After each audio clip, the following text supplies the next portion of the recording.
Welcome to Para's Playbook. This is your host, Alex Para. Let's open up our playbook and see who our guest is. Please enjoy.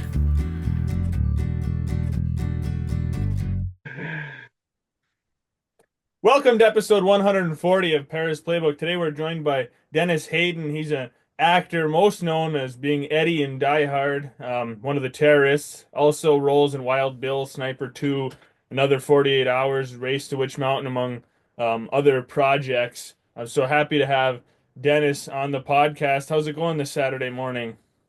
Excellent. I'm in Kansas right now. I'm not in California, so everything is on fire out there. Yeah, much better to be. Is it cold in Kansas right now? Not bad. It's in the 30s today. Yeah, no, that's dealable for the winter. Unlike some of those Chiefs games where you've got guys and they've got the ice freezing off of their beards and their beers are their drinks are freezing in their hands and stuff. Well, they go running around with their shirts off. People lost toes and fingers on that game up there. Yeah, yeah. You wouldn't catch me doing that. No, me neither. I I quit drinking 40 years ago. Yeah. Well, that's probably the only reason they have their shirts off. I'm sure if they were sober, they wouldn't have their shirts off. It takes a lot of alcohol to do that. Yeah.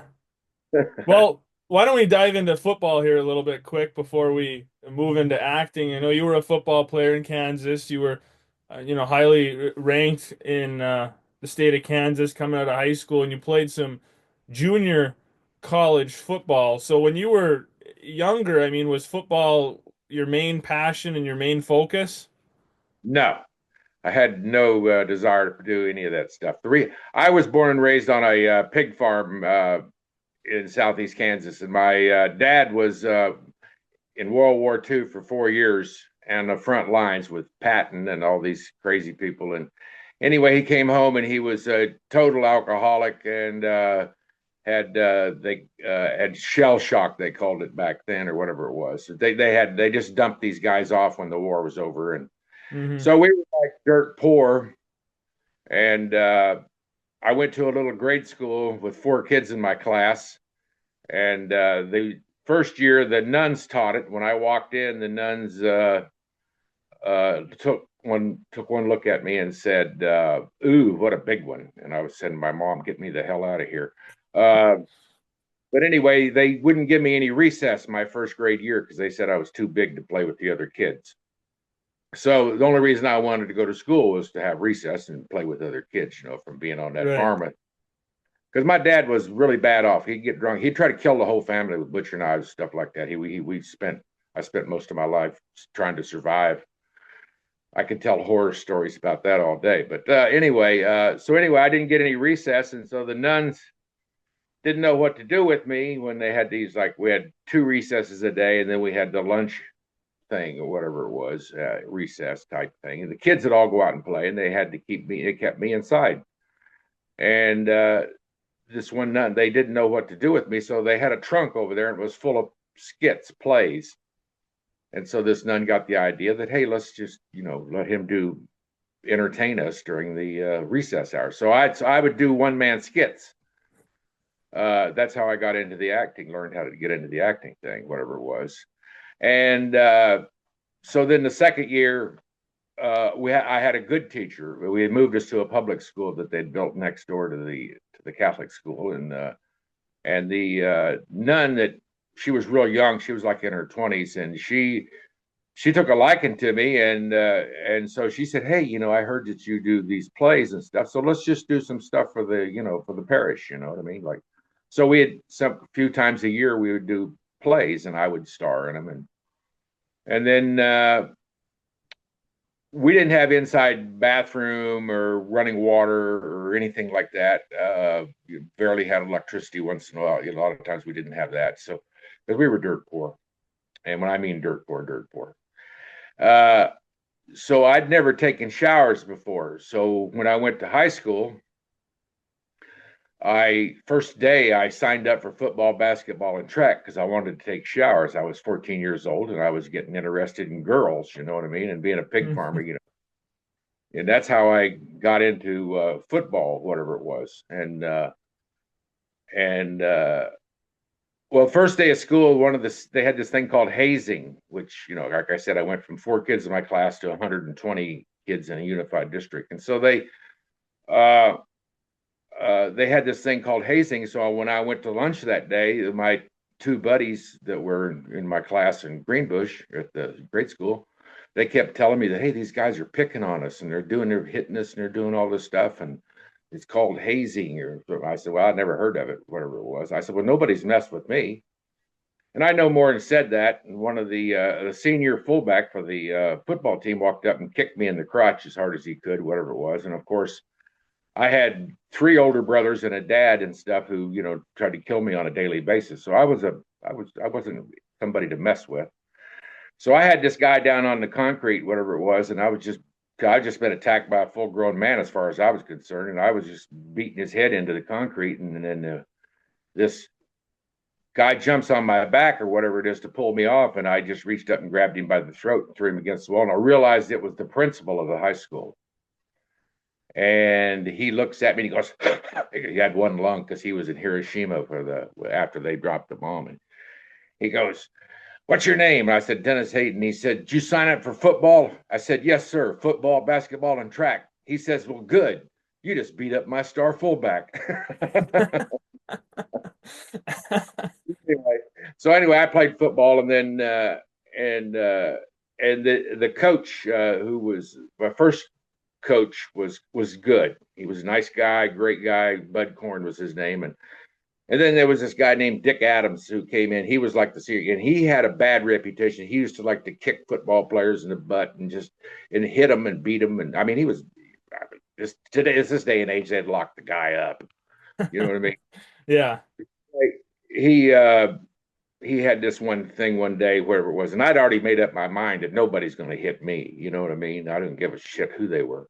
So he had this little thing one day where he was he said blow the whistle and you run at him, and then he would, because our regular football coach was off for the day or whatever it was, and so he would knock these freshmen down on the ground, and then they'd get up, he'd kick them in the ass as hard as he could, and then he'd get the next one in line and blow the whistle. All of a sudden it was my turn, and I went, okay. So I mean, I knocked him. I mean, he must have slid 20 feet back on the grass on his butt, whatever it was. And then he jumped up and he saw the look in my face. I was ready to fight him, you know what I mean? And he goes, that's the way you're supposed to do it. Then my sophomore year, he was like our coach, but whatever it was, but he wouldn't let me play because he knew I didn't like him, and that's just what it was. So I didn't play my sophomore year. I just sat on the bench and froze. And then my junior year, we had a coach come in from another school, whatever it is, and this guy was gone, and he saw my potential, whatever it was, and he told me, he said one day he saw me tackling, and he was going, let me see those hands. And I put my hand up like this, and he goes, that ain't a hand, that's a meat hook. So anyway, that was my nickname from still to this day, is around this part of the country. My nickname was meat hook, whatever it was. So anyway, I would, and I was, like I said, I was a pig farmer. I used to work. Well, I had jobs since I was old enough to walk, just to get away from the farm, whatever it was. I used to drive tractors, custom plowing late at all hours of the night and sleep during school. And then in the summers, I would hop on the wheat harvest, and I'd go down to Oklahoma, and I'd go all the way up to Canada cutting wheat, migrant working, whatever it is. And then when I came back, uh, they had that 2 weeks of hell week or whatever it is for football, whatever it is. Well, the guy I worked for realized I knew how to raise hogs, so he wanted me to raise hogs for him. And I mean, he had thousands of them, you know what I mean? And so we'd come back and we'd have to castrate these pigs because we've been gone all summer. And you're supposed to do that when they're like, 20, 30 pounds or something like that, or less. But we'd come home and there'd be these 300-pound, 250-pound hogs, and we had to castrate them, whatever it was. And my job was to wrestle him, throw him down on the ground, and hold him. And if it decided it was going to get back up, it'd just get back up, and then I'd have to do it again and again until I'd wear the thing out until my guy with the razor blade could cut its nuts out. So I'd do that for 2 or 3 weeks before I even went to started school. You know what I mean? And all the other kids were all like, "Hey man, you Hayden, you missed all this," you know. And I'm going, "You have no idea what I've done." And then so I told him, I said, "So football is they got the pigskin over there, right? And they've just stole my pig, and my job is to get it back, right, coach?" And coach would, yeah. I said, "Okay, I got this." So anyway, I was just a tackling fool, you know what I mean? There was nobody could get away with it, you know what I mean? I they used to put stickers on your helmet for every tackle you'd get. By the end of the year, I would have so many stickers you couldn't even tell I had a helmet on, you know what I mean?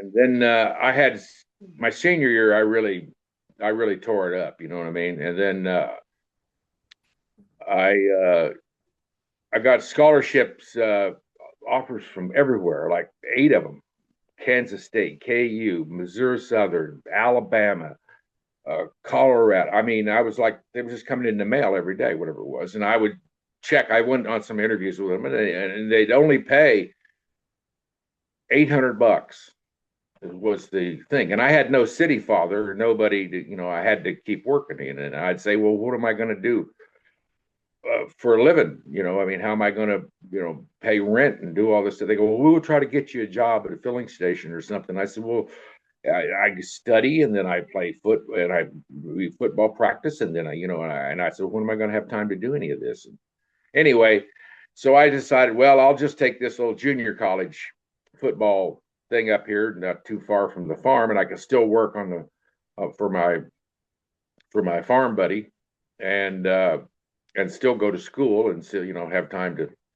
I can still make a living and do that. Well, anyway, this coach up there, he was as bad as the coach that I didn't get along with in high school. I mean, he was evil, and I was up there, and I was kicking everybody's ass or whatever it was. And then he one day he goes, we were practicing, we were getting ready to scrimmage with was Missouri Southern, and he comes over and he goes, "Hey Hayden," because I was pretty much running the defense, and he comes over and goes, "Hey Hayden, we're going to run some plays here. We don't want to get anybody hurt. We're going to do half speed." I said, "Fine with me," you know.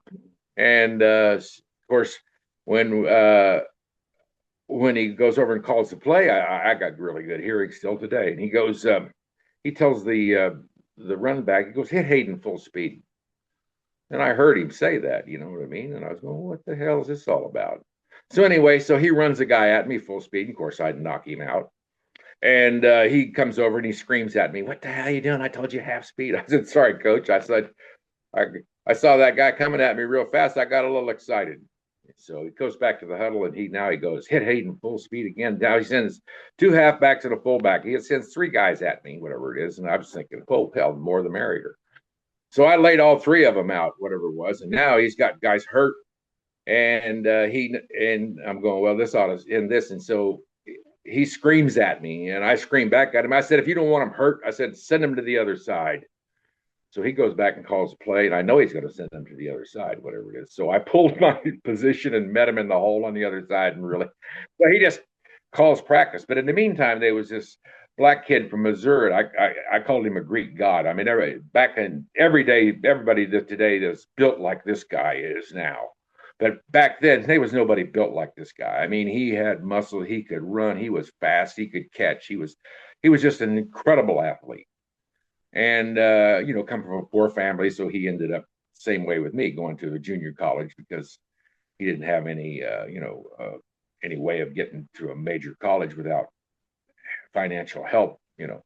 And he got cramps in his leg that same day that the coach is trying to kill me. And the coach is 100 and some degrees outside, and the coach just throws him off to the side of the field, and he's laying out in the hot sun. And then when the coach called practice right after that, he met the guys in the hole. He got so mad he just called practice or whatever it was. Well, it was already, the sun was already starting to go down or whatever it was, and so I never showered with the group because the first day in high school, I went in there and all these kids were fucking doing weird shit with soap and towels. And I saw all this. I never had showered before. And I went, whoa, no way I'm getting back in here with these idiots. So I'd always wait till the end of the everybody was done, and then I'd go get turn on 2 or 3 shower spigots, and I'd have it all to myself. I'd do whatever. I'd put laces in my shoes or whatever. You know what I mean? I just never showered with these people. The same way with there. So it was I was like the last one out of the gym and locker room, and I walked out in the field, and the sun's gone almost. It's dark, almost dark, and now they're just now getting around this guy who's been laying on the field out there, and he was so muscle bound that he got cramps in his leg, and they went all the way up to his heart, and they cut off his heart and they killed him. And all they had to do was put him in the shade, put some salt under his tongue, give him some water, and he'd have been okay, you know. But this coach was so abusive that in cruel or whatever it was. So then now I go to the funeral, and we're at the funeral, and I wear a size 17 shoe, and back then they didn't make 17 shoes, and they could make bigger shoes, but they had me in size like 13, and my feet were like bleeding, and my toes were crisscrossed. I'd never had shoes my entire life, practically, you know. So the coach comes up to me, and he's all humble, you know what I mean? And he was humble when he recruited me, and he was humble at this funeral. He goes, "Hey, Hayden," he goes, "You're not going to quit, are you? A bunch of guys are quitting." And I'm thinking to myself, "Yeah, you're an asshole. No wonder they're quitting." And he he's got this humble face on his face. And I looked at him and I said, well, you know, coach, I said, listen, my feet are killing me. I said, if you could just get me some shoes, a couple size bigger or something like that. I said, I'd be a much better player. I said, you know, and I'm trying to, you know, tell this guy my case. I need some bigger shoes or whatever it is. And as I'm watching him, he starts turning psycho on me because my dad went psycho, and I grew up with it since the day I was born. I knew what it was when he was getting ready to go nuts, and he'd go back into the war and call us German names and all this. I mean, you know, it was bad. And I'm looking at this guy, and he's turning fucking crazy right in front of me, whatever it is, inside this church, whatever it is. And he looks at me and he goes, well, what if I buy you a pair of fucking 16s or something, and then you quit? What am I going to do with them? I'm the wrong guy to say that to. I told him you could take them and shove them up your ass. I don't want to play football for a prick like you. And right then and there, I said, you know, I'm going to go to Hollywood here one of these days. Just do this acting stuff. I said, this has got to be better than this crazy stuff. So anyway, that's how I ended up making up my mind to do that. But then I knew I needed to find a job. So then my brother was working as a carpenter up in Indiana, and I hopped in my car one day and just drove up there and learned how to be a carpenter. So when I went to California, I could get a job with a trade, you know, other than pig farming and cutting wheat. You know what I mean? Yeah. So then when I was out there, I got uh, there was a theater group, and they were one day I was talking to this kid, and he says, you know, we need somebody to build a set for theater. And I said, well, I can do that. You know, I'll come by after work, you know, and and that's what I did. I built sets. And so one day, the director of one of the plays come up. He goes, man, you'd be perfect one of these, you know, plays. And I said, yeah. I said, that's the reason I'm here. And so then that's how I got started. And then I did like William Inge stuff and stuff like that. And the newspaper, LA Times, came out one day and said, you know, Dennis Hayden is you know, gave me a great review. And one of them, they said he has commanding presence and deadly charm. So then some directors and stuff started coming to these plays and stuff, and then I started doing television and films, and that's how I got started. So that's my life story. I think that well, your life story is something that people are kind of clueless about when it comes to actors and you know people that are professional athletes and whatever. People always get the false idea that well, this person's on this big stage. It's always been easy for them. You know, they've had everything handed to them. They've got an easy life because they're in Hollywood and they're in movies, and they don't understand how many people came from nothing like you and had to deal with all kinds of shit growing up and humble beginnings and all this stuff to just make it there. People kind of have this false idea when they see actors and whatnot. I know what it's like to eat out of a dumpster and live in an alley. I was there, it was right after they had the Watts riots back in there, and about 4 or 5 years later, I was out there and I didn't have a job and I wanted to get a carpenter's helper job, and I have this thing called Manpower, and there's a and it was over in they always have those in the worst part of town, you know what I mean. So at that time I had a car, and so it but I didn't have any gas or anything, and I made it to Manpower and I didn't have any money. And but I knew where all the Dunkin' Donuts and all those places threw away their shit at night, so I could get stuff out of the dumpsters and eat, you know. And so I'm living in this alley, whatever it is, and it's total black neighborhood. And you know, and like I said, and then so one night this guy comes walking up to me, him and a couple of his buddies, and he goes, he said, "We've been talking about you in the hood." I said, "Yeah, what the hell are you saying? What the hell are they saying?" He goes, "They're saying you either crazy or you're one bad son of a bitch." I looked up at him and I said, "I'm both." I said, "You gonna share that wine with me or what?" He goes, "Yeah, okay." So anyway, they hung out there for about a week with those guys or whatever it is. And finally a guy came in and he goes, "I'm looking for a carpenter's help." And I said, "I'm your guy."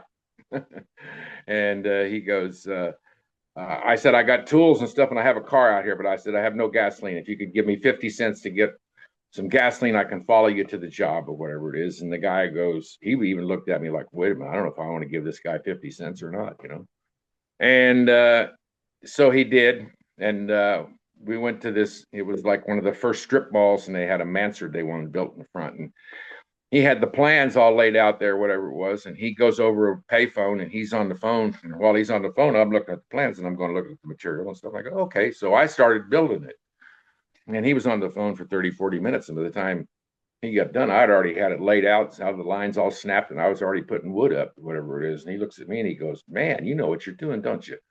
I said, "Yeah." And I said, "This is the way it's going to work. Manpower requires you to pay for 3 hours for manpower wages." And I says, "We do the first 3 hours." I said, "Then you pay me what you pay manpower." I said, and he goes, "Okay." And so anyway, so that's how I got out of the alley and Yeah. survived that. You know what I mean? So once you started getting recognized in theater and getting a few roles on television movies, then for Die Hard, how did you get that role? I mean, did you see the movie and I'm gonna audition for this role as a terrorist, and or how did you end up on the movie? Uh, I had a small agent, and I got a call from one day, and they said, "Hey, they want to see you for a movie called Action Jackson with Carl Weathers." And I said, "Okay." And they said they're going to send the limo over to pick you up. And I was going, "Damn." So anyway, they picked me up and took me out to the set, and Carl Weathers was there, and Carl gave me a look like, "I don't like you," and I'm going, "Okay." And I was the bad guy, so I went along with it. And anyway, Craig Baxley was the director, and so I had a meeting with Craig Baxley in his trailer, and we got along great. And they hired me for Action Jackson. So while we were doing Action Jackson, I'd learned this a long time ago that I needed to make every dime I could. So when I would do a scene in a movie or a television show, the first thing I'd do was when they'd go cut, I'd go back to my trailer and I'd hide out. I wouldn't walk around and talk to people, do anything. I would just hide out in my trailer, whatever it is. And sometimes they'd forget about me and they'd be closing the place down and already been a wrap. And they'd come over and open up the door and I'd be in there and they hadn't signed me out. So they'd have to pay me for all the time that I was there, even though they go, "Oh, you're still here?" And I go, "Yeah, nobody told me to leave." You know, so I was doing the same thing with Action Jackson. It was quite a long movie, so I was hiding out in there, or whatever. So the only time Joel Silver, the director, ever got to see me basically was in the dailies. You know what I mean? And so when they cut the first trailer together for Action Jackson, I was basically, 60% of the movie was me. The trailer was me. So Joel Silvers was looking at me like, "Who's this fucking guy?" You know what I mean? So then one day I get a call uh, from Burks, the casting director for Die Hard or whatever it is, and they want to see me down at 20th Century Fox. And so I go down to 20th Century Fox and I walk in, and Jackie Birch introduces. She goes, "This is Dennis Hayden. Here's here to read for Eddie." And and Joel Silver is pretty wild. Anyway, Joel Silver jumps up and he yells at her. He screams at her. Actually, he goes, "That's Dennis Hayden." He said, "He's the star of Action Jackson, whatever it is. He doesn't need to read. I just wanted you to meet him." And I'm sitting there thinking, "Oh my God, now this lady's never gonna hire me again because he just screamed at her about me, whatever it is." And I was right. And so anyway, that I didn't have to read for Die Hard or anything. I just went from Action Jackson to Die Hard. And while we were shooting Die Hard, Joel Silver comes up to me and uh, he goes, "Where were you when we were doing Predator?" And I said, "I was in your office." I said, "I read for you, and you hired a wrestler." He kind of like went, "Oh, okay, you could have had a real actor, but no, you went for a name, you went for a wrestler, Jesse Ventura." Yeah. Yeah. And Yeah, then that's funny. while I was on the set, they wanted me to do they wanted me to do Alan Rickman and I became good friends because Alan had never done a movie before, and he knew that I'd been in several of them. And I was in Murphy's Law, Charlie Bronson, on and on. Uh, Slam Dance, I got one of the greatest scenes in cinema in Slam Dance, and and so Alan and I were always talking, and so then Roadhouse was the movie that they were getting ready to do, and Alan Rickman kept going up to Joel Silver and goes, there's your bad guy for Roadhouse right there." You know what I mean? So I knew Patrick Swayze, whatever it is, and Patrick's like he's really small compared to me. He was, you know what I mean? And so they bring Patrick out on the set to introduce him to me, and I stood way back. I didn't stand get close to him. You know what I mean? I didn't because I didn't want him to see the difference in the size. You know what I mean? And of course, uh, that meeting went well, whatever it is. And then when they got ready to actually cast it, the director of that Roadhouse actually they brought me in, and we were in a little bitty room, and I had to stand next to him, and they just shook their head. No, no way that this guy's going to beat this guy up. You know what I mean? Yeah. So Can't, get that role, get that role.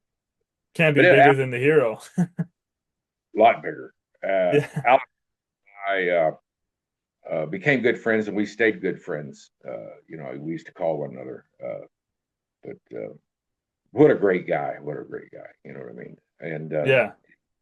even Carl Weathers, he used to come out to the Die Hard set, and he'd come visit me, whatever it is, and say, so we became good friends too. And there's a lot of good guys out there. You know. Yeah. Yeah, you worked with a lot of big actors, obviously Alan Rickman, and you mentioned Carl Weathers and Charles Bronson and Nick Nolte. I mean, all these various actors throughout your I yeah. was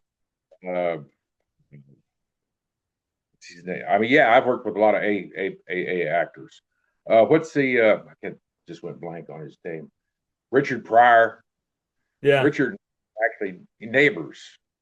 We lived off this, and I went down to the Comedy Store one night, and he was up on stage, and I was in the crowd, and he was doing his thing, and I was one of those crowd guys who was yelling shit at him, funny stuff.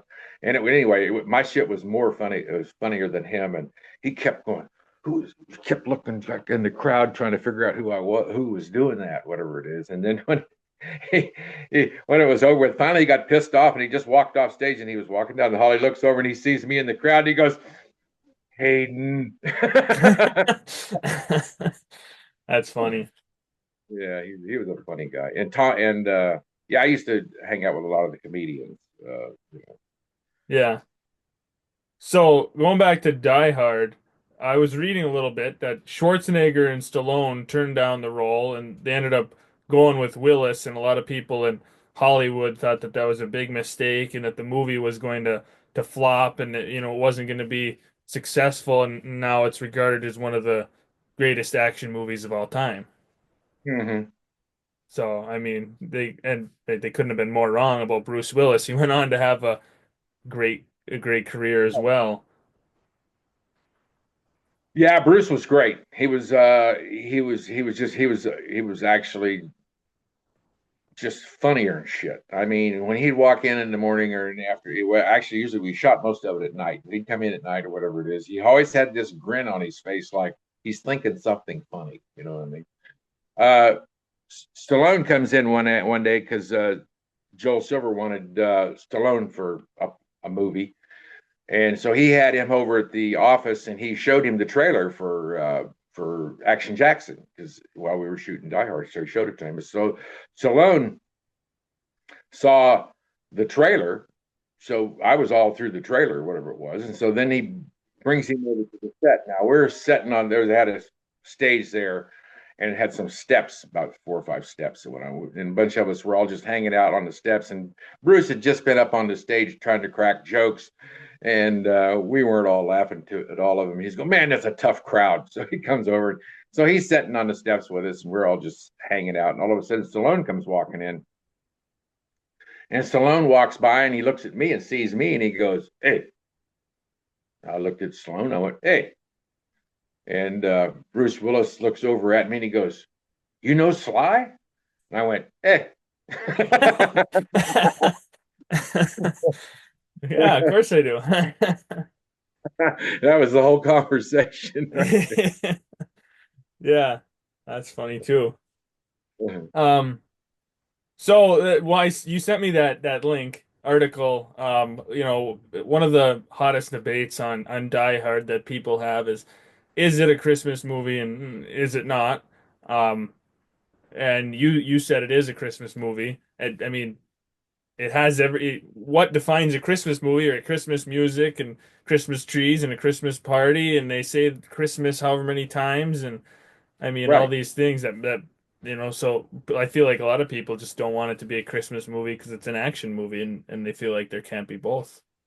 I mean, when Reginald Vell Johnson comes in at plays Sergeant Powell at the, and when we get ready to leave, he gets ready to leave. He goes, "Merry Christmas," and I go, "Merry Christmas to you." I mean, everybody's going back and forth, "Merry Christmas." And the first thing that Bruce does when he's in the limousine with Argyle, he goes, "You got any Christmas music?" And he puts in Yeah. that Run See. Yeah. It was just great. I mean, the whole thing was Christmas. I mean, how can you, like you said, how can you not say that it's not a Christmas movie? You know what I mean? Unless whatever. Yeah. But It's anyway, a the writer Stephen D'Souza says, "Yeah, I wrote that when he wrote. He said, yeah, I intended it to be a Christmas movie, theme, and then the best thing that Bruce Willis could have done when he did that comedy roast, when they asked him if it was a Christmas movie, whatever it is, and you seen that look on his face, he thought about it and he looked at it and he goes, "That's a goddamn Bruce Willis movie." And I said, that's the smartest thing that he could have done because now the controversy will go on forever because Bruce Willis said it was a Bruce Willis movie instead of a Christmas movie, and everybody else that says it's a Christmas movie. So it was the best. It was a smart move that he made, and you could just tell by the look on his face that he had thought this through. You know what I mean? yeah. It wasn't like he did this for whatever. But I know a lot of people, it's their favorite Christmas movie. If people you talk to, you say, "What's your favorite Christmas movie?" Oh, it's Die Hard. oh yeah, I get during the Christmas season, I get calls from all over the world. I mean, really all over the world, other countries and stuff. People sending me texts and stuff like that, saying, And I had a good friend of mine, R.G. Armstrong, was a pretty famous character actor back in the day, and they did all those westerns with John Wayne and on and on. I mean, with everybody. And when he got older, he lived to be about 90 something or whatever it is. When he got older, most of those people were dead, so they didn't know who. So when they wanted to talk about those films, the only person they could get a hold of was R.G. Armstrong. So he became famous because in modern times because he was the only one left alive to talk about that. I did. I cut the. I put a letter up the other day, whatever it was, that Sam Peckinpah wrote me. I cut the every film that Sam Peckinpah made. He did a thing called a Dirty Duke because every studio always took his films and they'd re-edit them and put them out. They never put out Sam Peckinpah's version of the movie that he'd made. You know what I mean? It really bothered him, or whatever it is. So he hired me and Will Lowry, a friend of mine, a writer friend of mine, or whatever it is, and we and the three of us and Sam uh, edited his version of Osterman Weekend, whatever it was. So I got to work with Sam Peckinpah, one of the greats. So that Yeah, was cool. yeah. And well, in Die Hard, you were one of the last surviving terrorists. You and Alan were there at the end before Bruce pulls I his got gun out from his back and kills got you. his last. Now that didn't happen. Just happened. Here's how that happened. Was when I got the script that day at the meeting or whatever it is, I went home and I read it, and all of a sudden I realized that I get killed about a third of the way through it. I mean, literally, like, and I'm sitting there going, well, what the hell? I just did Action Jackson for this guy, and I get killed. I said, that ain't gonna last long. What's that? A couple of weeks work? You know what I mean? So anyway, I was at a Butler Studios over there in LA on Santa Monica Boulevard, where I used to do a lot of music. I need to tell you about Huey Lewis too. Uh, so friend of mine, Ralph Benton, said, "Hey, we're over here doing some stuff with the music with this band." I knew the band, and I said, "Okay, I'm gonna be in that way area doing an interview. I'm gonna stop by and say hi, whatever it is." And I'd talked to Ralph a couple of times. I said, I need a manager or something to move up. I don't really have a agent or anything. And I need to get some publicity. I just done, like I said, with Charlie Bronson, I'd worked on a whole bunch of films and television shows and stuff. And so he was said, "Hey, there's a girl down the hall got an office here." She said, uh, she handles musicians like Herbie Hancock and stuff like that, and he said, "I'll introduce you to her, whatever it is." And so anyway, I was just out in the hallway, and Bobby Marcus is her name. I imagine she's probably still got the business if she's alive, and she's a publicist. And I ran into her in the thing, whatever it is, and I said, I've heard about you. I said, do you ever handle any actors as a publicist? And she says, no, but I've always wanted to and thought about it. And I said, well, I'm looking for a publicist, and and she said, well, what have you done? And I started naming off some films and stuff like that. And I said, yeah, I just finished one called Action Jackson, and she said, well. And I said, "Oh, I got cast in a movie that's supposed to start in a few weeks called Die Hard." And she goes, "My future brother-in-law is one of the writers of Die Hard, Stephen D'Souza." And I just went click. I said, "Yeah, really?" I said, "Is there any way you could get him to expand my part in Die Hard?" I said, if he does, I said, I'll hire you as my publicist and pay you." And she said, "Well, let me talk to him about it." So anyway, she went and talked to him. She calls me up about a week later and says, "Yeah, I talked to Stephen." He said, "Yeah, that's not a problem." So I expanded my part I said to the last guy to die, whatever it is. And she said, "Well, how about the next to the last?" Because, they killed what's his name out in the parking lot. Al, Al did. Yeah, But I got the last bullet of Bruce. And so that's how that part, I expanded, I changed that movie. You know what I mean? But I've yeah, been doing my whole career. Like we were doing Revenge of the Highway with Stacy Keach. They had me in there, whatever it was, and we had a big fight scene, me and Stacy Keach, and then and I read the script, and I went up to the director, and I went, I said, this character would be great if he showed up at the end of this movie in the bar scene. I said that would, like a red herring thing. And then I always walk away. And he thought about it and he went, wow, that's a great idea. So he goes to the producer and says, hey, I come up with this great idea about expanding this guy's part, whatever it is. What do you think? And the producer goes, well, okay, because he has to pay, you know. And so then they come back to me and go, hey, man, can you stay another week? Of And course. then uh, there's a movie called One Man Army that Jerry Trimble, kickbox champion, him and what's the other? Let's see. Anyway, they go over to the Philippines and they shoot these movies, the Harvey Korman films, and they go over to the Philippines and they shoot these kickbox movies and stuff like that. And Chuck Norris did them over there. Everybody would do them over there. All these fighters would go over there, whatever it is. And so the writer who wrote this movie called One Man Army, he wrote it himself as the bad guy, and the guy's actually a cripple.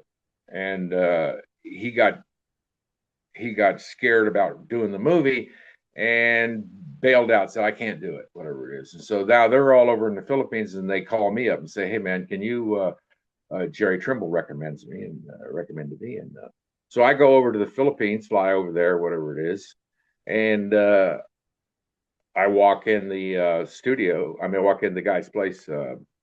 Who Corman? He gets like $5 million to do a movie. Well, he would send this guy a million or so to shoot the movie, and then when he would keep all the money, and then they make the movie for a couple $100 grand, or you know what I mean. And so when I walked in, this guy's, is like a mansion, but it was still in Manila. You can't breathe the air over there. But I walk in and he takes one look at me and he goes, well, obviously we're not going to play you as a cripple. So he throws the script across this big dining room table and it slides over in front of me. He goes, you'll have to rewrite it. And I said, okay. I just picked up the script and I went back to the hotel and I read it. And I go, my God, man, this guy, the bad guy just wrote himself like, he's got a bigger part than the good guy in this. And I said, this ain't right, whatever it is. So I started rewriting the script. And I show up to work and the director goes, hey, he goes to his guy, who's an American guy who's been over there since the 50s. And most of the Americans that have been over there are outlaws. And they're over there and they can't come back to the United States. They're over there, because they don't have extradition. So that's why they got all the American extras and all that stuff, or bit parts for Americans, because that's why they're over there. So anyway, I he calls this guy. He goes, "Hey, he ain't been back to the United States since the 50s. This is supposed to take place down in Southern California on the border, or whatever it is, the movie." And he says, "You got your sides for today?" And the guy goes over and he's reading what the guy wrote him for the day. And I said, well, you told me to rewrite this movie. I said, well, here's what I wrote. So I hand it to him and he reads it. He goes, we're shooting Hayden. So then the next day comes along, same thing happens again. The guy, he goes, what you reading? He reads that guy's and he looks, I said, here's what I wrote. And he reads mine. He goes, well, we're shooting Hayden. This went on for 3 days. And then on the fourth day, he says to the guy, he says, well, you got your side. What'd you write for the sides today? And the guy, I didn't write anything. I said, well, here's the sides for the day. So I ended up writing rewriting the whole movie. Even the star of the movie come at me and goes, boy, you've written yourself a nice part. I looked at him and I said, you want to shoot what I wrote, or do you want to shoot what originally was written on this script or whatever it is? He looked at it and well, we're going to shoot. Yeah. I said, I made you the star of this movie, not me. You know what I mean? Yeah. So I did that a lot. I rewrote a lot of films just by suggesting things that made common sense instead of whatever it is. Yeah. That's pretty cool that you Yeah. got to change But, different parts and make the movies better. so back to Die Hard. Now, I sang on Tanya Tucker's album TNT. When I die, I may not go to heaven. Texas, as close as I've ever been. One of the songs. And while I was there, uh, we were in Studio A, and there was another studio down the hall. It's called Studio B or whatever it is. And everybody in Studio A, that were there, kept coming up to me and going, "Hey, there's a guy in Studio B who looks just like you." And I go, yeah, I hear that all the time. I hear like I look like Tommy Lee Jones and all that. And so I'd been hearing this quite a bit. And so I was in the bathroom, great place to meet somebody, standing at the urinal. And this guy comes walking in, and I take a glance and I'm going, shit, he does look like me, whatever it is.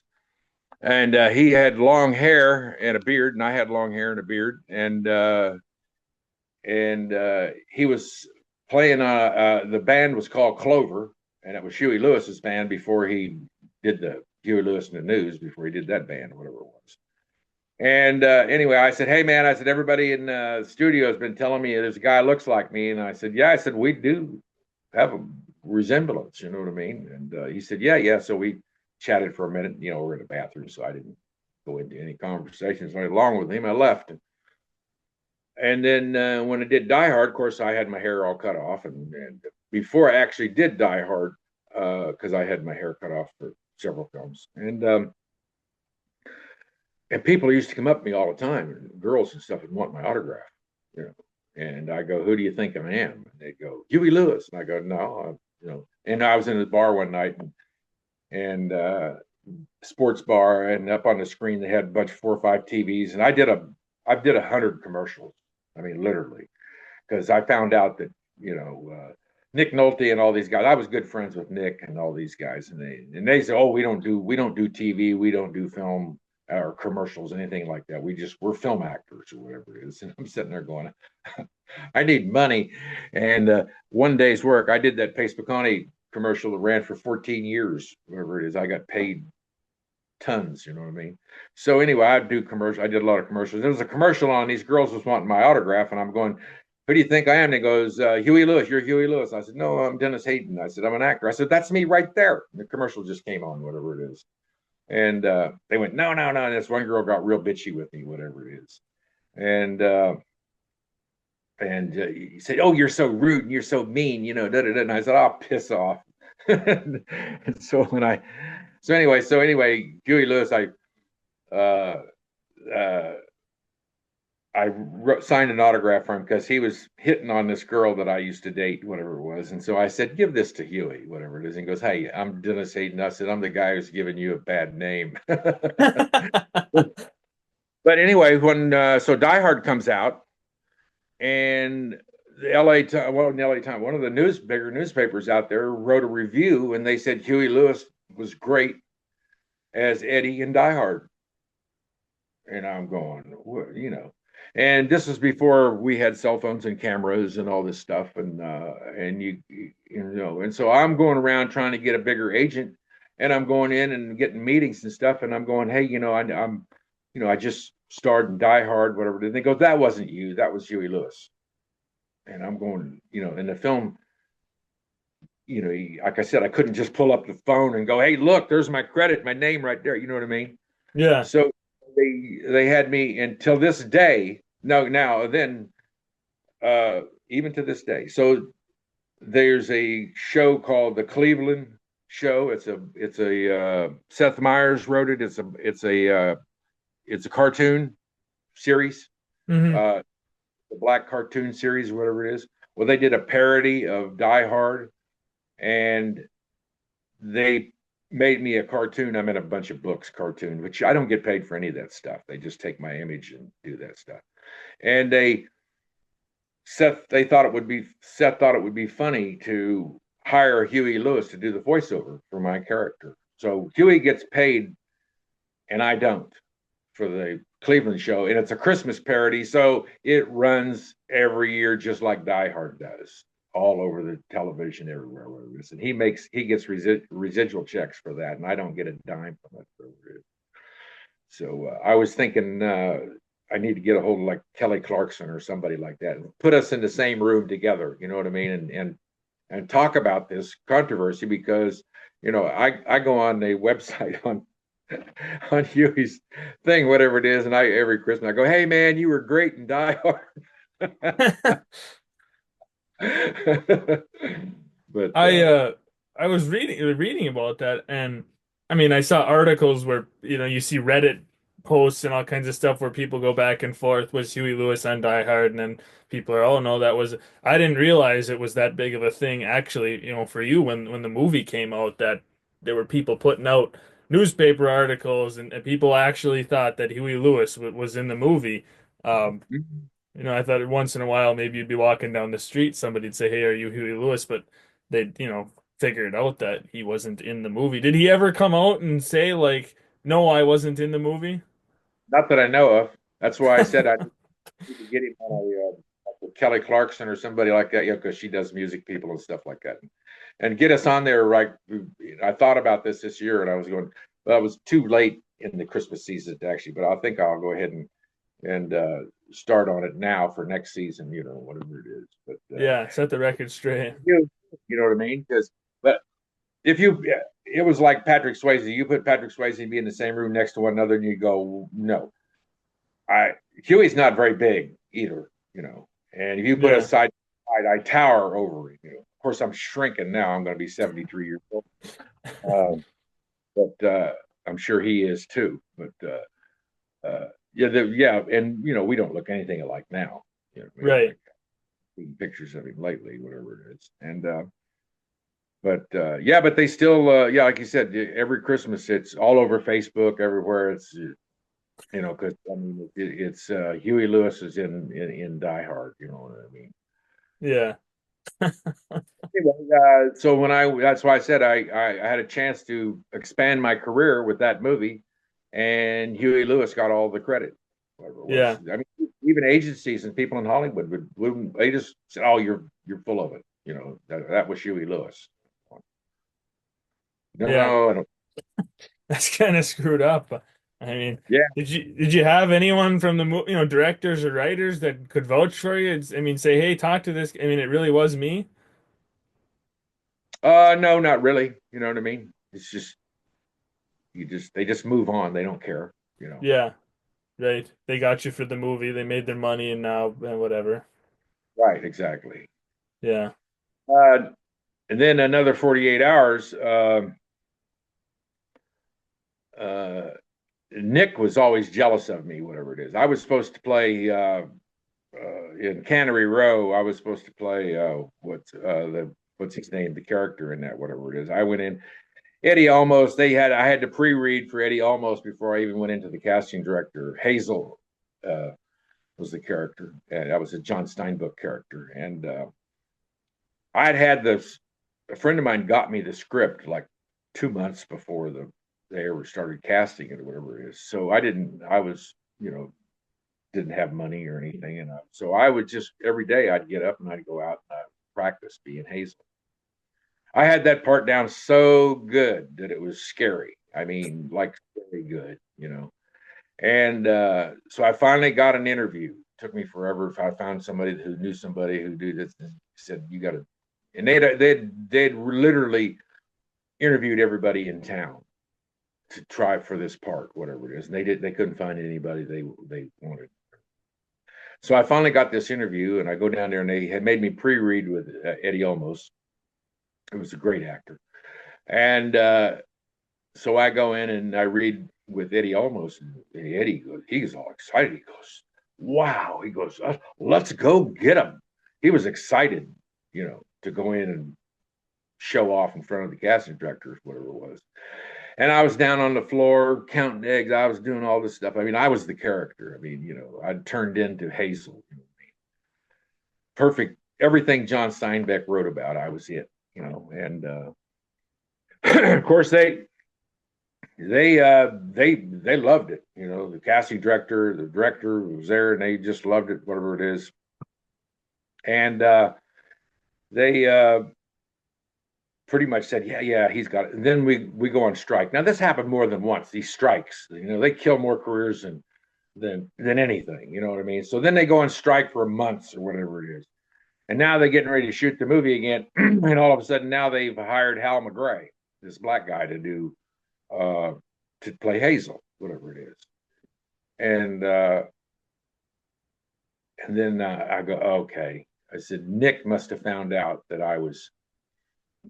because I was competition to Nick, two big blonde guys, whatever it is. and we came out of the same theater, and we partied together, and don't even want to talk about that.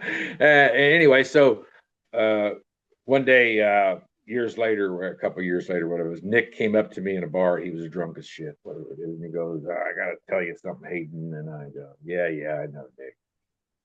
He goes, it was me that got you out of that part. Where I said, "Yeah, I know that, Nick." I said, "So buy me a damn beer. You got all the money." Did he buy you a beer? Oh yeah, yeah, oh, yeah.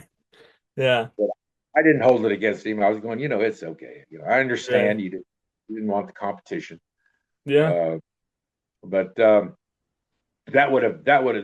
part would have sprung me Yeah. into or whatever it is. Yeah. But there's a movie called The Man in the Iron Mask.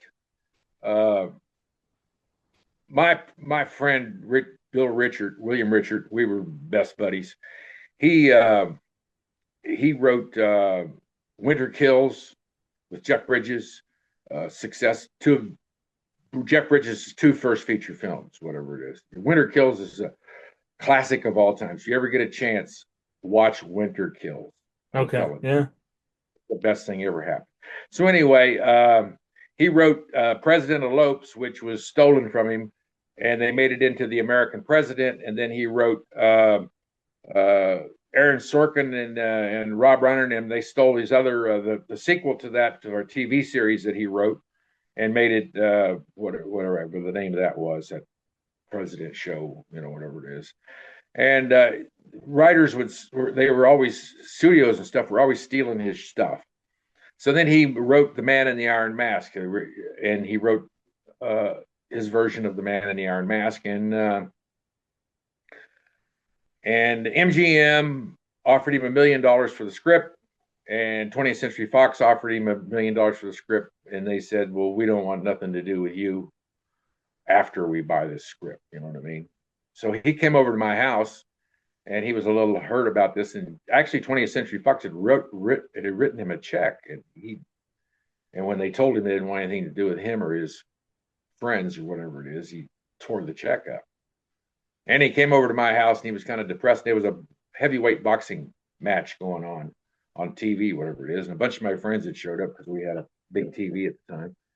And he walks in and he looks at all of us and he goes, "That's what I wrote my movie about men, about real men." He goes, and he goes, I said, "Well, let's just shoot the damn thing, whatever it is." So me and my brother and a few of us, we raised like 300 grand and we shot The Man in the Iron Mask. Well, they took, and he told him when at MGM, he says, you've already read my script. He says, "You're going to steal it anyway." He says, "Well, while you're at it," he says, uh, he named off all the actors that are in. Get Jadar Purdue, get what's his name to play the king. Remember who played the king? He was young and big star. Anyway, he named off. He says, "You're going to do this anyway. You're going to steal my stuff anyway. So So anyway, we made The Man in the Iron Mask, a low budget Man in the Iron Mask, and it's really actually brilliant. And I played D'Artagnan in it. I starred in it as D'Artagnan, and I mean, I tear it up. Yeah. It's all over Europe and stuff like that. And it went out, and Blockbuster took it. They released it. The company that released it from there, and it needed to be some work done to it, sound and stuff like that needed to be done. And but it was still good. It was really good. And Blockbuster took it. And of course, they stole it. The guys who sold it to Blockbuster stole it, didn't pay us a dime for it. Then he ended up killing himself, parking lot, whatever it is, because he'd been ripping off people. And you go to these film festivals or whatever it is, and that's what they do. They steal all the good films. They'll take all the crap films that they make, and then they'll put 5 of them together, and they'll pay you nothing, pennies, and then they'll promote their films. And it's just a whole scam, the whole thing, the whole movie Yeah. business. Really disappointing for young filmmakers because they steal all their stuff. Yeah. Just a big, big racket. But yeah, the Man in the Iron Mask is it's a classic. It plays in Europe.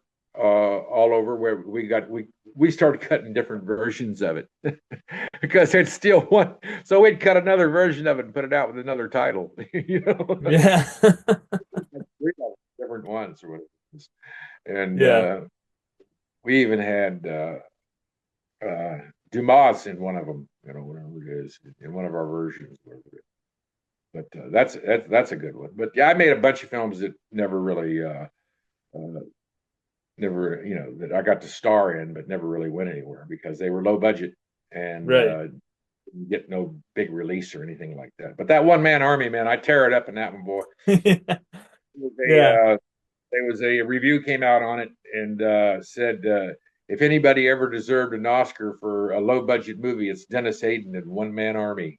Right. And you rewrote it too. So I mean, Then years later, they put me down as one of the writers. oh, that's nice. I didn't get any credit when it first came out, whatever it is. But you can Right. go IMDb right now and look it up. It's Dennis Hayden. I'm one of the writers of it. So Yeah. somebody said that was written by this guy. Right. Trying to give you some recognition for it. So, So I got a question for you. Looking at your Instagram, you've got all these pictures with you and lions. What oh what yeah, was that for? and then is there any with the chimp in there? I can't remember, but if you had any on your Instagram with a chimp, but you had a lot with lions. Oh yeah, that was Simba. Um, that was for Tarzan movie with what's her name? The girl. She was real hot at the time that starred in Tarzan. Uh, she's married to the director, uh, big time star at the time. She did that movie with that guy who played the drunk, young. I don't know. Anyway, I'd have to look it up. But anyway, so I wanted to play Tarzan, whatever it is, and so a friend of mine used to be an animal trainer, whatever it is, and he I said I need some wild animals to go out and play with, whatever it is. And so we went out there and to the ranch or whatever it was where they had all the wild animals. And I'm sitting in the trailer with the trainer, the owner, and and another guy, whatever it is. And I'm sitting behind the door, and they said, "Well, we're going to bring the chimp in. If the chimp don't like you, we can't put you together with it because it claw your eyes out." So I'm just sitting there and he goes, they said, "Well, bring the chimp in." And they bring the chimp in. The chimp just walks in the door, runs around the door when I'm sitting behind, and jumps on my lap and starts kissing me. And the owner goes, "Oh, I think you guys will get along fine." So anyway, uh, I did some acrobatic shit with that chimp. That's really good. I probably should put those up. But so anyway, then I said, well, okay, now we're going to go meet the lion, whatever it is. And so I go out and I meet the lion, and literally me and just my friend Jeff Green, the photographer, took the lion out in the desert. There were just the three of us, the lion and me and the thing, or whatever it is. And the owner said the cat's really sensitive about his feet. He said, "Don't step on his feet, whatever you do." And here I am with size 17s. But I was raised around animals my whole life. You know what I mean? Yeah. And, so we went out there and we did a photo shoot with that lion or whatever it is, and we got along real great. That one picture where I got my head up next to his, and I got that look on my face. Well, he's growling at me. He's going, and I'm going, and I'm growling back, and I'm pushing this. He's pushing real hard, and I'm pushing real hard, going, "Hey, man, don't mess with me, man. I'm not anybody to mess with either." So whatever it is. So we got along really good. So I got a lot of really great photographs with that flying. We sent them off to Derek, was her name. Bo Derek was the actress who was starring in Tarzan, whatever it is. We sent the pictures off to her, and they sent me a letter back. She sent me a letter back and thanked me and all that stuff. But they hired some some goofball actor that they thought was going to be a star who never worked again. Did that movie, and I don't think he ever did another one. He was terrible. Yeah. But that happened to be a lot. I say, got to hire real actors instead of just somebody's boyfriend or whatever the hell they Yeah, do. it's all politics, right? I mean, Spent all my grade school life fucking acting, doing one man skits. yeah, Uh, acting your whole life. yeah, did I did years of theater in LA before I ever did a film. You know what I mean? Yeah. Uh, Stage, doing 50, 60 pages of dialogue at a time. Hell, they even flew me out to New York to do uh, Lie of the Mind with Sam Shepard's play, whatever it is. And Sam Shepard's he's actually from Kansas, where I'm from, wherever it is. And so he wrote about Midwestern type people, whatever it is. And remember, he was in, he's, you know who Sam Shepard is. He did, what was that airplane movie where test pilots, big, well, anyway, so he's really famous for his plays. So anyway, Yeah. they fly me out there to New York, whatever it is, and I go read for it or whatever. But they hire Harvey Keitel. Harvey Keitel's a New Yorker. He's never been out in the country. He doesn't know anything about it. I was like, what? Come on, you know what I mean? They Yeah. wanted it. He had a name, so they Oh hired yeah, him. Sam Shepard. He's Chuck Yeager in The Right Stuff. Oh yeah, yeah, yeah. Yeah, yeah. That's just one of his many Right. films. Yeah. But anyway, so anyway, and Yeah. anyway, you think even now, like with all these westerns and all this stuff like that. I mean, like Wild Bill. Okay, so anyway, uh, Walter Hill. I'd met Walter Hill when Nick Nolte was doing a film, and it was a can't remember the name of that one right off the top of my head, but anyway, I came out to the set. I heard that they were shooting down the street from me, and I went over to the set. And him and Walter were sitting out back, and Nick introduces me to Walter Hill. He goes, "Oh, this is Dennis Hayden." So they're shooting another 48 hours, and a friend of mine, Andrew Devoff, got the starring part as a bad guy biker and whatever it is. And I'm going, "Hey man, I could be a badass biker." And so I went down to Paramount, and Walter had a office down there, whatever it is. And of course, back in those days, you could jump over the fence and they wouldn't arrest you. And so I wandered around until I found Walter's office. This door was open, and I walked into the door and I said, "Hey, Walter," I said, "Dennis Hayden, I met you a while back with Nick Nolte, and just seeing if you had any parts for this movie." I said, "A friend of mine, Andrew Devoff, played it." He goes, "No, we've already cast it." He said, "Yeah, sorry about that." He goes, "I didn't know you were available or know anything much about you." I said, "That's okay." I said, "I just wanted to make myself available." And about a week later, I get a phone call from Walter Hill. I'd left him my picture and resume and stuff. I get a phone call from Walter Hill. He goes, "Hey," he goes, "I wrote you in another 48 hours, whatever it is." He goes, he says, "I didn't tell Nick." He goes, he said, "We'll surprise him." And I was sitting there thinking, "Oh man, this is perfect because Nick ain't got a chance now to come up and say, no, no, no, I don't want to work with Hayden." You know what I mean? Yeah.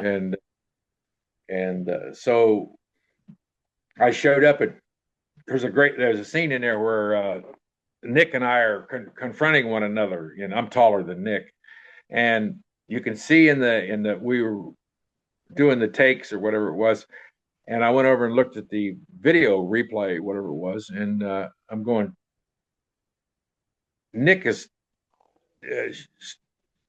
by the end of the scene, Nick is taller than me, so he's like going up on his feet, on his toes by the end of the thing. So I'm going, oh, okay, because there's a bunch of stuff that you can do called scene stealing, that you can do little things that you can steal a scene from an actor or whatever it is.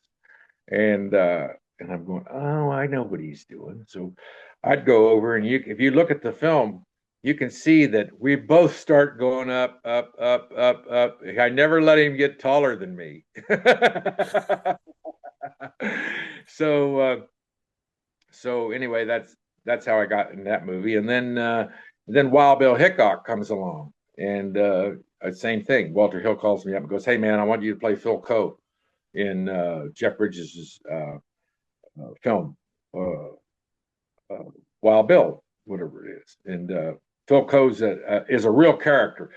Now, all the stuff about Wild Bill was basically all dime books the East Coast made up about him, all these gunfights, all this stuff. But the only actual gunfight that was witnessed by witnesses was this fight that I did with him in their call in Wild Bill as Phil Coe. Phil Coe was an actual life character in real life, and and it was a big part. I mean, I come in on a stage. I got the girl I'm with is we used to be Phil's girlfriend, and he's jealous because Phil has taken away his one of his girlfriends and everything. So anyway,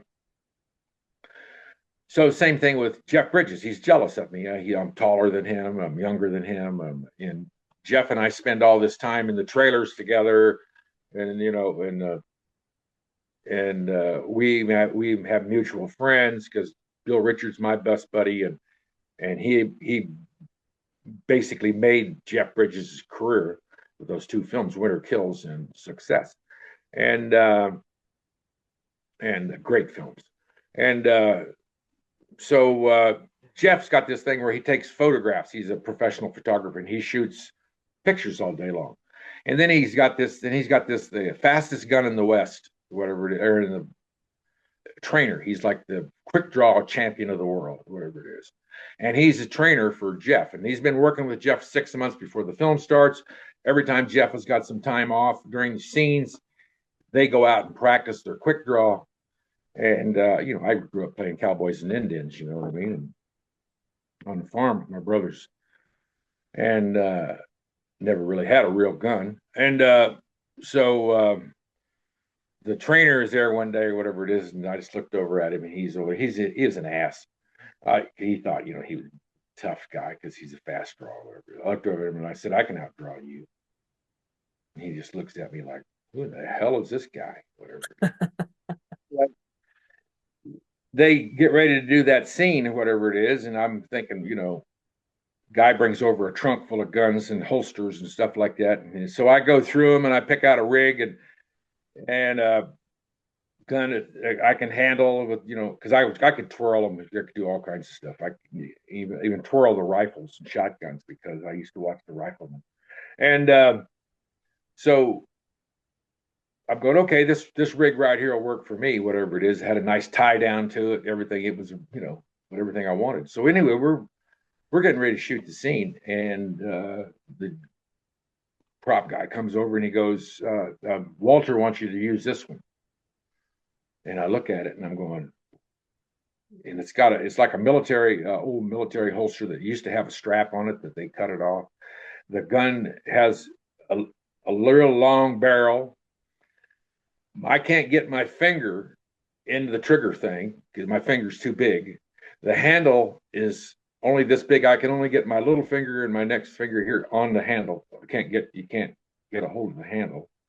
And it's no balance to it. And it's goes way, if you drop it in that holster that they gave me, it would be like going into a gunfight and trying to get a Derringer out of your front pocket of your jeans. This is what it would be like. For real. It was like, and it pissed me off. I was going, what the hell? This kind of a deal is this, whatever it is. So anyway, they cut me mostly out of the film except for that one fight, whatever it is. And so I come out, I'm shooting, and when I put the gun back in my holster, I didn't put it in the holster. I put it in and I hung the handle over the side of the holster, and then I dropped my big arm and hand down in front of it, so you couldn't see the gun.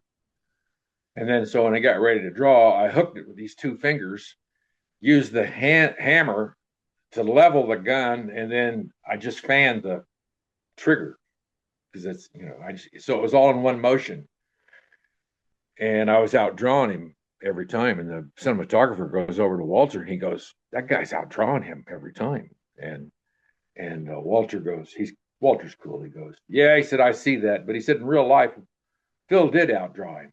He said, but you know, the guns weren't that accurate, and which is in you know, so Wild Bill would take his time and take an aim. You know what I mean? And so you can see the film, and you can see that I outdraw him in the film. They tried to do a jump cut to make it to try to cover it up a little bit, but you can still tell that I outdraw him in it. Yeah. The so the fastest gun trainer and thing, he's over there going, "What am I doing? Who is this Yeah. guy?" The Sniper 2, whatever it is, they flew me to Budapest, Hungary. Anything that Walt that that director shoots, he puts me in them. Everyone ever since I was in Action Jackson, and he tries to get me some kind of part, whether it's a voiceover, whatever it is. He always has me in too. And what's the bad thing is most of these guys are old like me, and they all retired and stuff like that. So nobody calls me for any films or whatever it is. You know, I'm still a viable fucking actor. Yeah. Uh, and so they fly me all the way to Budapest, Hungary. I get over there, and Tom Berenger's starring in it, and it's Sniper 2. He did Sniper 1, and it was a hit, whatever it was. And they were out in the jungle, and I'm supposed to be running a hunting camp. And then Berenger and I have this big scene, and he quits on me. And so we're out there, and I'm waiting and waiting, and all of a sudden, then Berenger finally shows up, you know, about an hour late, whatever it is, and he smells like a, you know, he was an alcoholic at the time, you know. I mean, he just stunk of, you know, you could tell he'd been up drinking all night long, and he just stunk of alcohol. And he hadn't read the script. I mean, the scenes. He hadn't studied them. He didn't know what the scenes, what was going on, or whatever it is. So they were getting ready to shoot whatever it is, and they had a handmade crane. You know what I mean? It was like that they wanted this crane shot, and the crane wasn't working, and so director came over, and Craig Baxley, and Craig goes, "Hey man, we're gonna have to fix this crane. It might take an hour or whatever it is." And Berenger goes, he's all pissed off. You know, I'm looking at this guy, and I said, well, good. I said, that'll give us a chance to get our lines down. Berenger looks at me like, you know, like mean at me, like, well, you know, me have the balls to say that, you know what I mean? Which I was right. He didn't have it down, whatever it is. So anyway, I got him Yeah. working, and we practiced and we practiced, and we did it. And I made him do it over and over and over again. So when we shot the scene, we did it basically in one take, and and it turned out to be a really good take, you know. And so yeah, I don't play games, whatever it is. When we did the scene with in Die Hard with uh, with Reginald VelJohnson and them, we shooting at night, and so we all had lunch, like it was on midnight or something like that. And Joel Silver is a hands-on producer. He was always there for wanting to see every scene, everything that was done, you know, and oh, shoot it again, shoot it again. Every scene in that movie was shot many times. Uh, and So we're all standing around, and McTiernan and everything, they got everything ready to shoot, waiting on Joel. He's off talking to somebody or doing whatever he's doing. And so McTiernan looks over at me and Powell, and he goes, Reginald, he goes, hey man, let's just shoot one for practice, whatever it is. We said, okay. So we shot that, basically they chopped that scene up, but that whole scene was all shot in one fell swoop, one whole walking, talking, right up till I throw my cowboy boots up on the bar, up on the thing, and do all that, whatever. The whole thing was all done in one take. And so we shot that, and McTiernan goes over and looks at it, and dang it, he goes, man, that's great. He says, we got it. There's no sense in doing this anymore. So then Joel comes on the set. Okay, let's go, everybody. Let's shoot this scene, whatever it is. And McTiernan looks at him and goes, we got it. It's done. It's perfect. And Joel goes, well, let's go see. So he runs over there, and they pull up the tape. They look at it. Joel looks at it, goes, next. So that was the only scene in that whole show that was shot in one take in Die Yeah. Hard '88. And then that was right after. Then that's when Joel come up to me and go, "Where were you when I was shooting? The Yeah. Predator." I said, "Yeah, I was in your office in Red Parade, wrestler." Uh, so in the end, when they shot me in the head, uh, there's there's some stuff out there. Early on in the movie, when it came out on DVD, they came out with a thing, uh, a 2-pack, and on the second pack, it's all about me being shot in the head like 20 times, and you can watch it with music or without music. The guy, they had a blowgun, a big long blowgun, and then they had these wax pallets with pellets in it, balls with red dye or something in it. You know what I mean? And so when Bruce had taped that gun to his back and he'd pulled that gun out, he had, like, we put a quarter load cap in it so it'd just make a pop. He got tinnitus from those gunshots. Oh, Bothered him wow. for, yeah, real bad. So anyway, they had quarter loads in that so it'd go pop or whatever it is. And so the guy standing off the side would blow gun it and hit me. But he was in Vietnam. He was a Vietnam veteran and he had shell shock, and he would, and when that gun would go off, he would jump and I'd get hit all over, you know, and everywhere but where I was supposed to be. In my eye, hit me in the eye. They'd hit me everywhere. And then on some of them, I didn't know whether it was the right hit or not, so I'd have to throw myself backwards and fall on that concrete floor. You know what I mean? Hmm. Uh, this went on and on, whatever it is, and finally Joel came in and said, "Cut. We're gonna wrap this. We got to get another person in here. We got to do this another day. We can't. We're killing this actor." So they came back again a couple of days later, and we had a new guy with the blowgun. And of course, it took him 3 or 4 times to get the perfect one. You know what I mean? And so they made it. It's in a 2-pack somewhere. Uh, I think I even got it on my YouTube site, our channel, or whatever it is. And there's also a couple of scenes up there from The Man in the Iron Mask. You can look it up, Dennis Hayden, Yeah. YouTube. Yeah. I'll have And to go on there and check that out. yeah, and I see that every once in a while it pops up on Facebook and stuff like that. Me getting shot in the head, boom. But the one they put it out with music or without music. You can watch it either way. Yeah. That's cool. Yeah. This is what I enjoy about, well, interviewing, getting the background, behind the scenes stuff that nobody knows other than the people that were part of it. The stories, all great stuff. And also, one other thing I like, or I think is important with the podcast is I'm a big believer in, if people are experiencing something in their life, maybe they're going through something, and they listen to somebody who went through a similar situation, or how that person overcame it, like sometimes makes it easier for you to deal with it. I mean, your story going from nothing to becoming an actor who was in all these movies with A-list actors and had a great career. I think it's just another great story to share. I work at a high school, and you see a lot of kids that have tough home lives, and I think it's kind of a vicious, endless cycle that the whole family, right? That it's bad news, and the kids don't break the cycle. They just continue it when they either drop out or they graduate from high school and do whatever. And I feel like a lot of those kids, because all they see is, that's all they see every day when they go home is their parents and aunts and uncles and whatever, and then it's just stuck in this vicious cycle.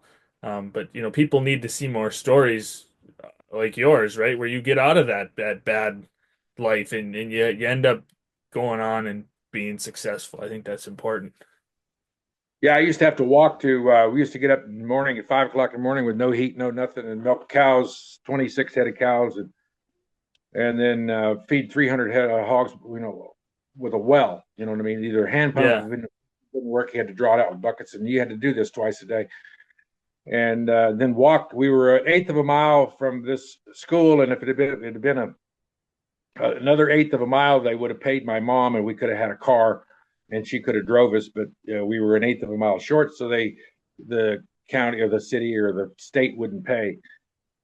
So I used to have to walk to school and walk back or whatever it is. And so one day I walked home, and my dad, I'd find him passed out everywhere, and he was the truck door. We had a 52 or a 48 Ford pickup truck that we used. It was a farm truck, and it's the only transportation we had on the whole farm, and we needed it for feeding hogs and stuff, and going to town and getting food, feed, and I see his feet are hanging out of the truck, whatever it is, and the door's open, and I think, well, he's passed out. We finally passed out all over the place.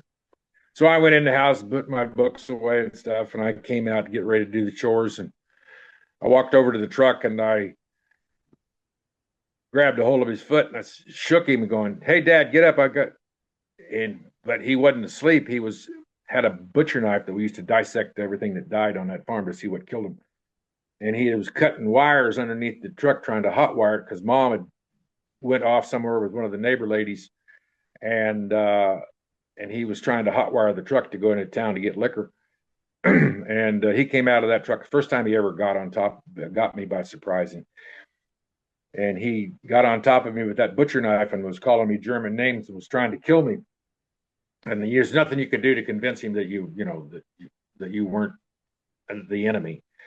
And then I realized that, and then the priest knew everything was really bad, so he took my two older brothers and they shipped them off to Oklahoma to seminary, so then that left me and my other brother and my baby brother there.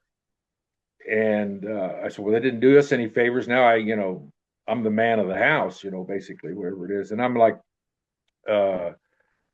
in the sixth grade, and he's got me out there in the yard, and he's on top of me trying to kill me. And I realized that there's nobody going to be here for at least 2 hours. My brother Eddie is on the bus. He's in high school, whatever. He's 2 years older than me, and he's in high school, and he's not going to be here for 2 more hours.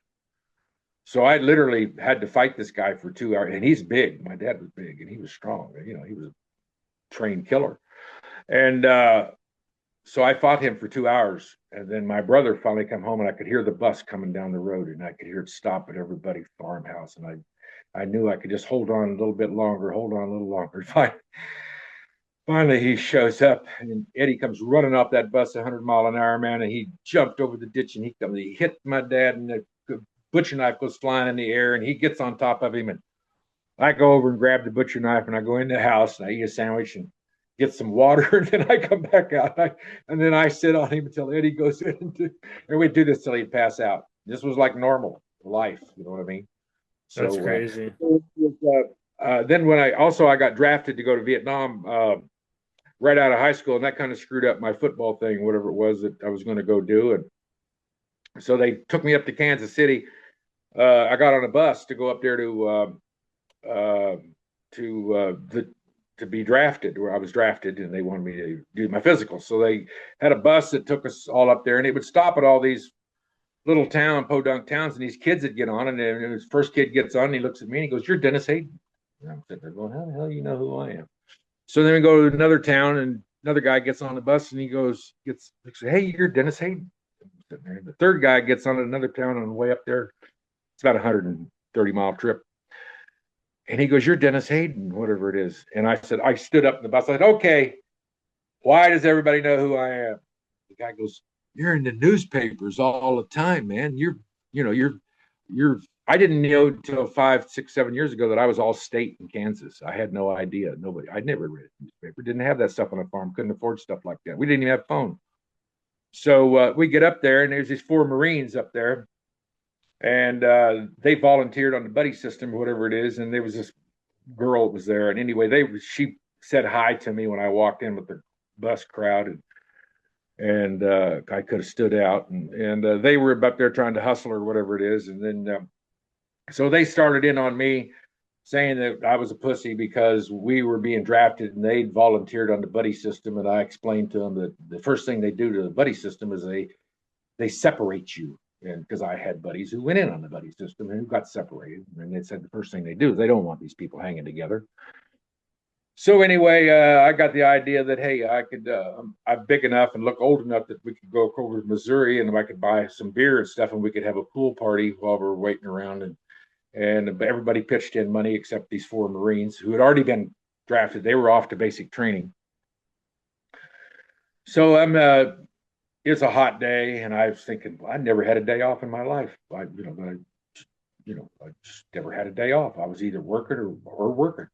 So I got myself a lounge chair and I sat down in front of the pool and kicked back, and I had a cold beer, and I wasn't even drinking it. I just had it sitting there, whatever it is beside me. And the Marines come up to me and gave me a bunch of crap earlier, whatever it is. They didn't pitch in any money for anything, and so they guy comes up and he's standing in front of me and he's telling me what a pussy I am because I was drafted and they're Marines and you're Army and all this stuff. And he's got our beer and he slops it on me, and it's cold beer on my leg. And I looked up at him and I said, "Listen here, mister."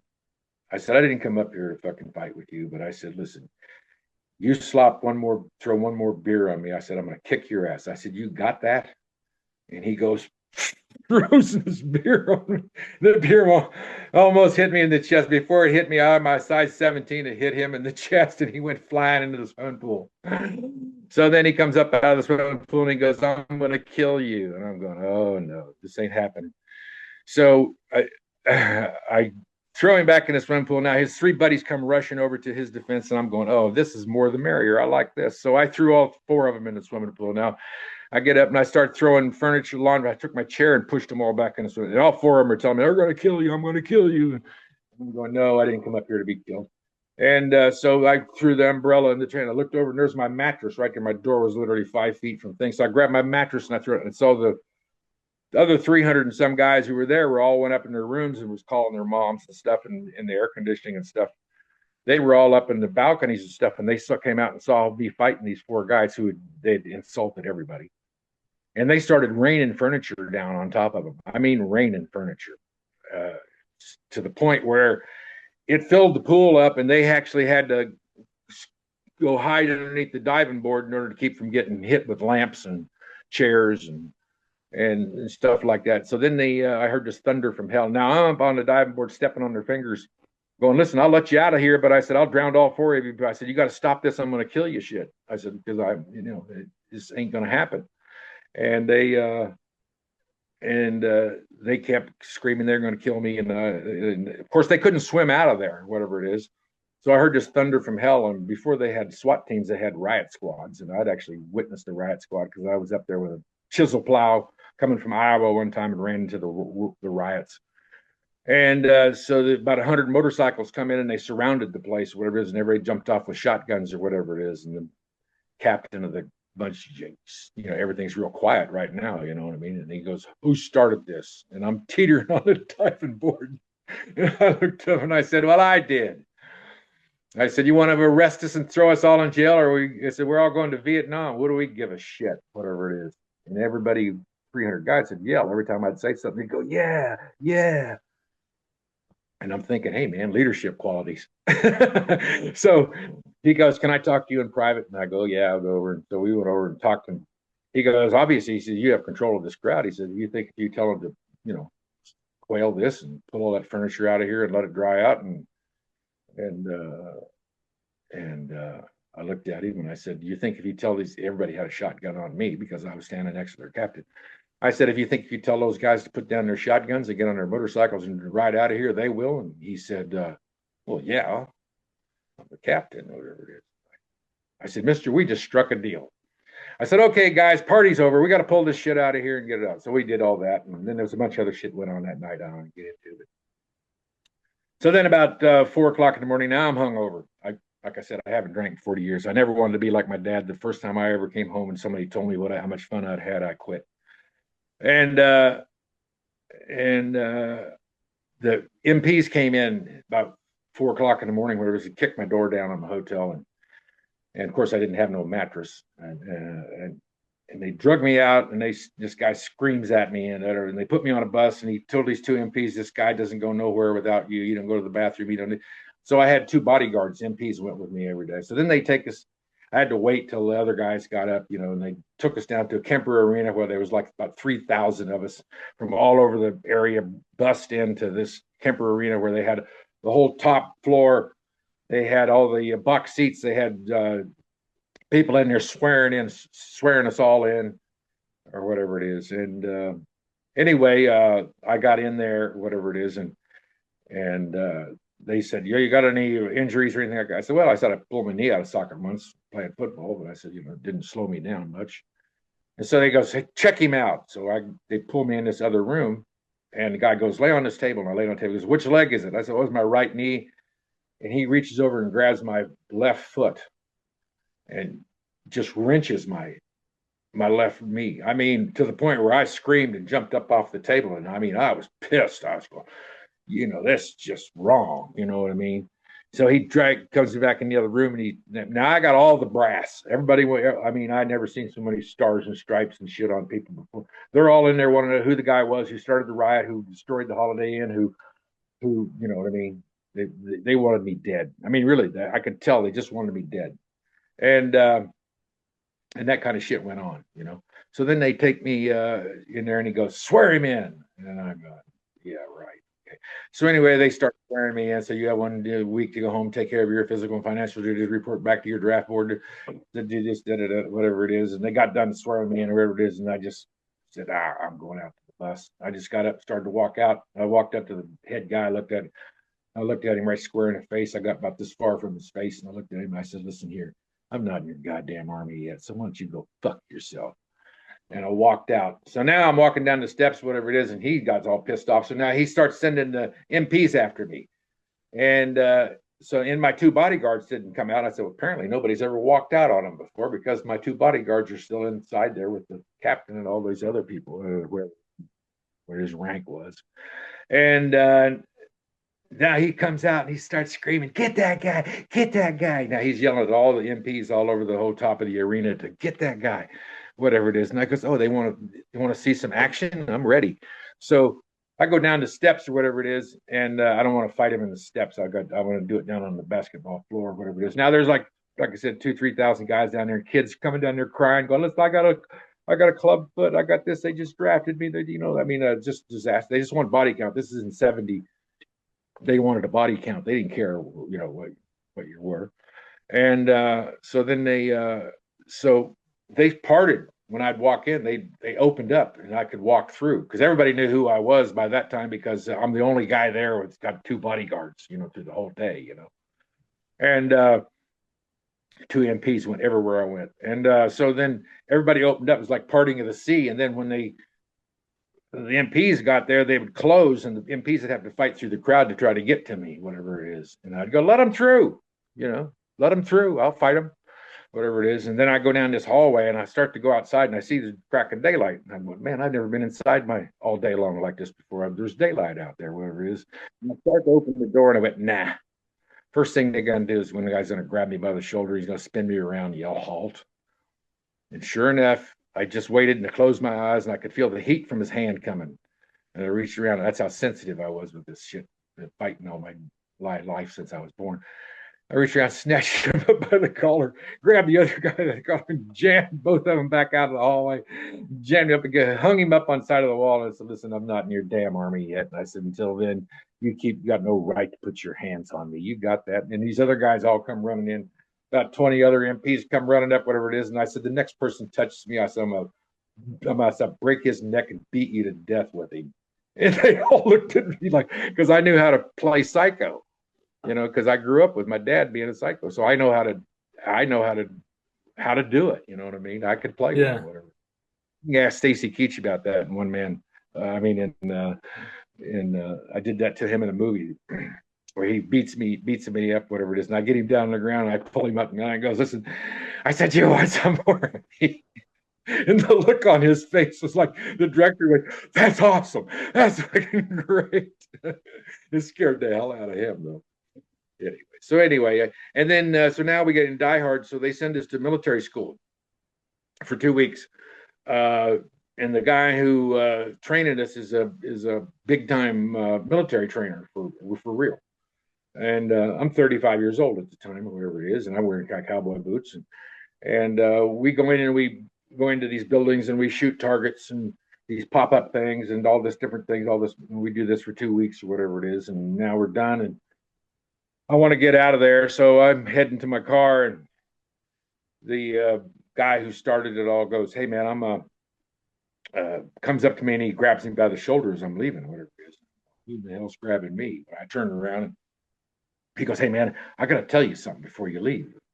And he starts in. He goes, I trained the SEAL Team Six. I trained this, and he's going to, and he's reading me his resume off. And I'm sitting there thinking, when the hell are you telling me all this shit for? I don't give a fuck.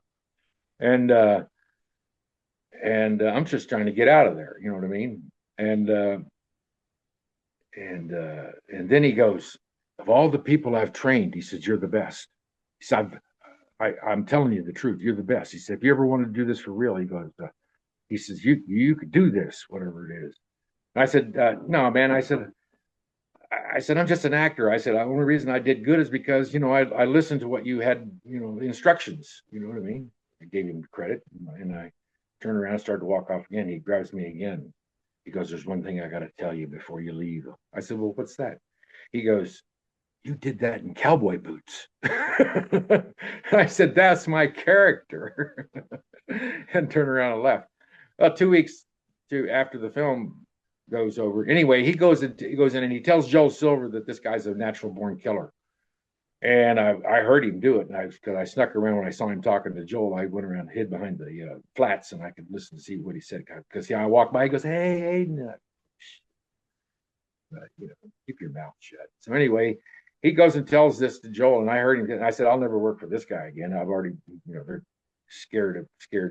So a couple of weeks after the film wrapped or whatever it was, I get a call from a lawyer up the street from me on Ventura Boulevard, and he goes, "So we'd like to meet with you, whatever it is." And I went up there, and that guy was there, whatever it is, and they wanted to give me $200,000 to go down to Central America and take somebody out and pretended I was working on a film down there.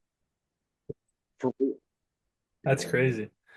I know I brought a friend of mine with me, a writer friend of mine. I told him about it. I said, "You got to go with me. I ain't going up here by myself." He goes, "Yeah, I'll go with you." And I said, "I need a witness on this." So I went up there, and that's what they were trying to do. They were trying to get me to do this. And I said, "I'm an actor. What do you, That's wild. whatever you guys do, keep me out of Yeah. it." Wow. That's crazy. Wow, you got some great stories that It was I mean real. from the for the from your life to acting and the insight on the movies, it's all been great. When you answered my Instagram message, I was real happy because I just watched Die Hard a week before because my wife had never seen it, and I was like, I think you'd like this movie, a lot of action in it, and we watched it, and then I was thinking, I was like, I wonder if I can get anyone from the movie on the podcast, and I sent out the message. He'll probably never answer me. And you answered me, and I was sitting in this little office, and I ran out and I said, I got somebody from Die Hard. They're coming on the podcast. So I Yeah, appreciate you coming on. I try to work with anybody that wants to talk. You know what I mean? Yeah, no, it's been great. I really appreciate you taking some time out of your morning and coming on the podcast. Yeah, go Chiefs. Yeah. Yeah, I feel like only Chiefs fans are saying that right now. Everybody else is like, "Oh, we're sick of it." I don't know. It could be. Who knows? Who knows? I was in FFA, the Future Farmers of America, or whatever it is, and then we went up to Kansas City to a land judging contest when I was in 19, probably I don't know, in the 60s, 67, something like that. And they said all the guys in football, we got tickets for the Chiefs game, whatever it is, and I never owned a winter coat uh, other than hand me down shit that we used to do chores with and stuff like that. But I never owned a nice winter coat or of any kind, any. And and so we go up there, and I had this little thin FFA jacket, probably in a sweatshirt, whatever it is. And they go, and the Chiefs game was down in Municipal Stadium. It's downtown. It was a little old stadium, kind of like a college stadium is now, or actually not even that nice. And so I got to go to a Chiefs game, and we got set down real close. Hank Stram was there, walking up and down the sideline, whatever it is, and I like to froze to death. And I've never been back. I've never. People all the time invite me to Chiefs games, and I'm going, no, I no way. I've been to one. Yeah, just watch it on your TV on the couch where it's nice and warm. Dawson and Hank Stram. I mean, you don't get much better than that. Yeah. Yeah. Well, awesome. If I ever go again, you better have me a box seat because Yeah. I'm not. There I you don't want a crowd like that and have them screaming and yelling for 3 hours. Yeah, I can sit at home exactly. on TV. Right. Yeah, and you get a nice, TVs nowadays, you get the perfect picture anyway. So I think we Rich Witch Mountain. I didn't have a. I read a nice part they gave me, but they didn't have really any dialogue for me in it, whatever it is. yeah. Uh, but I did save the rock, and that's and my nickname was always Big D in around town and movie business. Everybody called me Big D, whatever it is. And so I was on the set, and somebody goes, "Hey, Big D." I turned around and said, "Yeah," and the Rock turned around too, whatever it is. I went, "Oh, oh, oh." I said, "Oh, they used to call me Big D." And he goes, so anyway, the next morning we come in and go to work, and somebody taps me on the shoulder, whatever it is, and goes, "Good morning, Big D." I turned around and it was the Rock. I said, "Now that's nice. Respect for your elder. You know what I mean?" Yeah. Yeah. He seems like a cool guy. He Watching was, interviews and stuff, he seems like he's a genuine person. yeah, he was Yeah. good. I was there for a couple of weeks before we shot all that, whatever it is. So we hung out. Yeah. We talked about different things. Um, uh, what was the movie he did? Joe Don Baker starred in the first one, uh, and then he did a version of it, whatever it was. And Joe Don is a real good friend of mine. Whatever, we talked about that. But, anyway, I think Yeah. we covered a We lot hit of our stuff here. Yeah. No, it's all great stuff. I think if people enjoy listening to it, like I said, I really appreciate you coming on. Yeah, I appreciate you having me. Hell, I'm just out here on my farm. Yeah. Awesome. Thanks for listening. Please stay tuned for more episodes soon.